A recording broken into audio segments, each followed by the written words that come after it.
अजमेर की पवित्र और ऐतिहासिक तारागढ़ दरगाह तक पहुंचने के कई रास्ते हैं, लेकिन दरगाह के पास से निकलने वाला ये पैदल रास्ता अपने आप में अलग ही अनुभव देता है।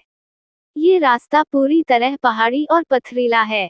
चलते समय पैरों के नीचे पत्थरों की खटखटाहट, पहाड़ी हवा की ठंडक और आसपास का प्राकृतिक नज़ारा सब मिलकर इस सफर को यादगार बना देते हैं। हाल ही में यहाँ पर प्रशासन द्वारा अतिक्रमण हटाने की कार्रवाई की गई है, जिसके कारण रास्ते के किनारे बनी कई पुरानी कैबिनेट और ढांचे अब टूटे पड़े हैं। कभी ये जगहें छोटे छोटे दुकानों, चाय नाश्ते की टपरियों और बैठने की जगहों से भरी रहती थीं, लेकिन अब इनका निशान बस टूटी हुई लकड़ियों और लोहे के टुकड़ों में दिखाई देता है। जैसे जैसे आप ऊपर चढ़ते हैं, रास्ता और अधिक ढलान वाला और चुनौतीपूर्ण होता जाता है। कहीं कहीं पर पत्थर इतने उभरे हुए हैं कि संभलकर कदम रखना पड़ता है। हवा में हल्की ठंडक और ऊपर से पहाड़ी ढलानों का दृश्य मन को शांति देता है, लेकिन चढ़ाई के दौरान सांसें भी तेज हो जाती हैं। ये पैदल सफर न सिर्फ तारागढ़ दरगाह की ओर ले जाता है, बल्कि एक यात्री को धैर्य, मेहनत और आत्मिक सुकून का एहसास भी कराता है। जो लोग यहाँ आते हैं, वे जानते हैं कि ये कठिन रास्ता अंत में एक आध्यात्मिक मंजिल पर पहुंचाता है, जहाँ पहुंचकर ही आप थोड़ी ऊंचाई पर पहुंचते हैं, सामने एक छोटी सी मजार नजर आती है। यह मजार शांत और सुकून भरे माहौल में स्थित है, जहाँ से दूर दूर तक अजमेर का नज़ारा दिखाई देता है। ज्यादातर यात्री यहाँ रुककर फातिहा पढ़ते हैं और फिर अपनी मंजिल की ओर बढ़ते हैं। इस जगह की हवा में एक अजीब सी ठंडक और सुकून महसूस होता है, मानो ये जगह आपको अपनी ओर खींच रही हो।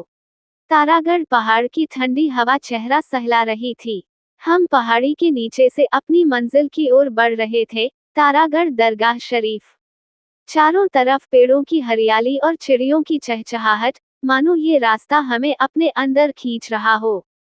जैसे जैसे हम ऊपर चढ़ते गए, रास्ता थोड़ा टेढ़ा मेढ़ा और संकरा होता गया।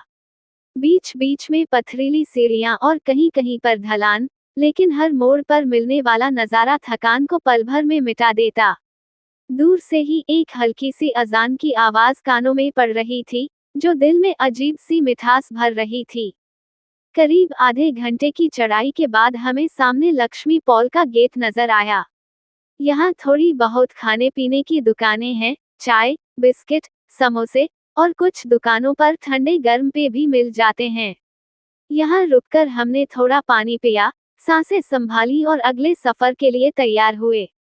दुकानदारों से बातचीत में पता चला कि इस रास्ते से रोजाना सैकड़ों लोग दरगाह शरीफ की ओर जाते हैं। लक्ष्मी पॉल से आगे बढ़ते हुए रास्ता और शांत हो गया। सिर्फ पैरों की आहट और पेड़ों के पत्तों की सरसराहट सुनाई दे रही थी।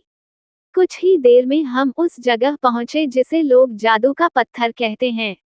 कहा जाता है कि इसे किसी जमाने में जादू से फेंका गया था। लोग आज भी इसे बड़ी दिलचस्पी से देखते हैं। हम बस हल्की नजर डालकर आगे बढ़ गए, किसी करामात का जिक्र किए बिना। अब रास्ता सीधा था, लेकिन